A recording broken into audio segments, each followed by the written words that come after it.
5 seconds. Start. Mr. Speaker Sir, coming to the budget estimates, I am not going to deal at length with the amounts allotted to various departments. I shall deal only with the major policy of the government which should be adopted in future for the welfare of the state in the sphere of education, which could be put down under 3 categories, namely college education, school education, and primary education. There is shortage of teachers even as we have with regard to food and cloth. It is the case so far as secondary grade trained teachers are concerned.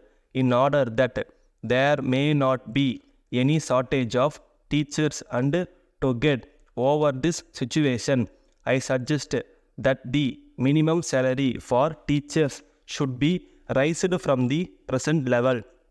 Along with the shortage of teachers, we also see there is insufficient equipment by way of building accommodation also.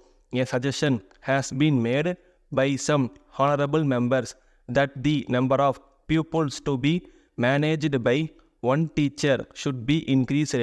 I think the better course would be to introduce the shift system so that another shift of boys might also receive education without constructing new buildings.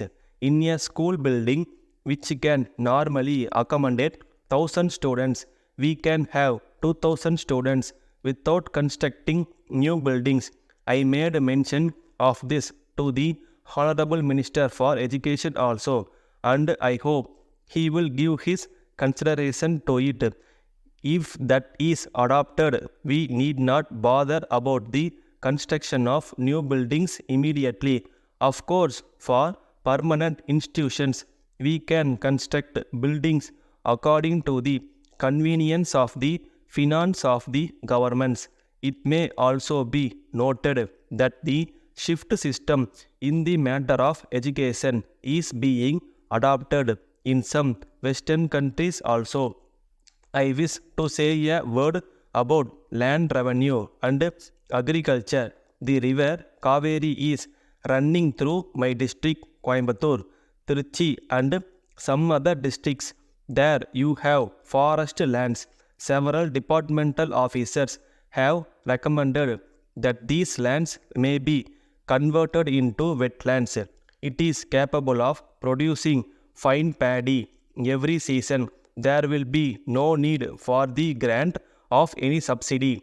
If you only dig 4 or 5 feet, you are able to get fine water very easily. I strongly recommend to government that this may be considered immediately so that more than 10,000 acres may be brought under cultivation as wetlands.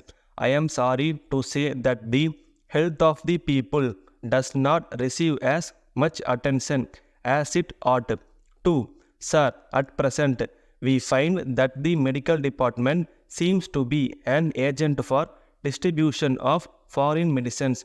They recommend foreign medicines to everybody without taking into consideration their capacity to buy.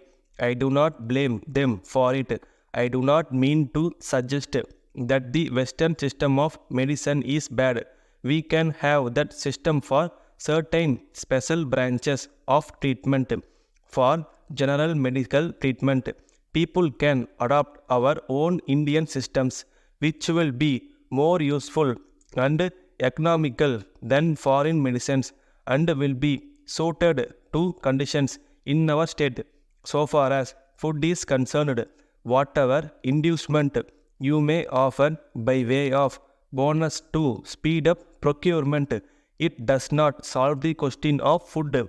We must see that we are self-sufficient in the matter of food and we should not go about seeking food later on. The Honorable Minister for Agriculture said that we are now living in better times. I think it is only in better times that we should concentrate our attention on the achievement of quick results.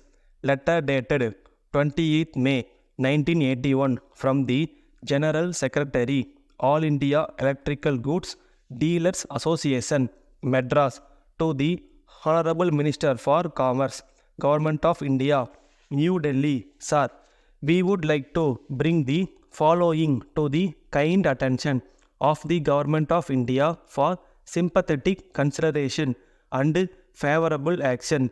It is a matter for regret that the Government of India has not so far decided to lift the ban on import of high power electric motors by the members of the association during the current year, in spite of several representations made by the association. We feel sorry to inform you that no favorable orders have so far been issued in the matter. It may be pointed out in this connection that local production of this machinery is found to be quite inadequate from time to time. Hence, we are of the firm opinion that there is no other alternative except to allow import of this machinery in order to meet the increasing demand and to bring down the prices. It is an established fact that industrialization alone can help to raise the standard of living of the people of a country quickly. In the above circumstances, we earnestly appeal to the Government of India to kindly take into consideration all aspects of the matter and pass yearly orders to allow import of this machinery by the members of our association. Thanking you. Yours faithfully. Stop.